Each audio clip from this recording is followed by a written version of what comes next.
ঢাকা মাওয়া এক্সপ্রেসওয়েতে নিয়ন্ত্রণ হারিয়ে private car উল্টে ৩ জন নিহত হয়েছেন। আহত হয়েছেন আরও একজন।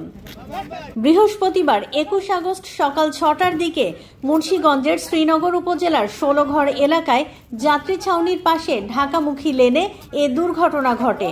নিহতরা হলেন আরমান, রাইসা ও তানজিল। আহত রবিন চিকিৎসাধীন আছেন।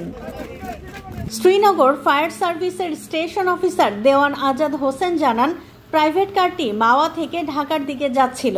পথে অতিরিক্ত গতির কারণে নিয়ন্ত্রণ হারিয়ে সড়ক বিভাজনের সঙ্গে ধাক্কা লেগে গাড়িটি উল্টে যায়। এতে ঘটনাস্থলে ২ জন নিহত হন এবং আরও ২ জন গুরুতর আহত হন। ঢাকা মাওয়া এক্সপ্রেসওয়ের ১৬ঘর যাত্রী ছাউনির সামনে ঢাকামুখী একটি প্রাইভেট কার উল্টে যায়। ঘটনাস্থলেই ২ জন মারা যায়। আহতদের উদ্ধার করে হসপিটালে প্রেরণ করলে চিকিৎসক একজনকে মৃত ঘোষণা করে। আহতদের শ্রীনগর স্বাস্থ্য কমপ্লেক্সে নেয়ার পথে আরেকজনের মৃত্যু হয়। বাকি আহতকে চিকিৎসা দেয়া হচ্ছে বলে জানিয়েছে হাসপাতাল কর্তৃপক্ষ। নিহতদের বিষয়ে বিস্তারিত তথ্য এখনো পাওয়া যায়নি।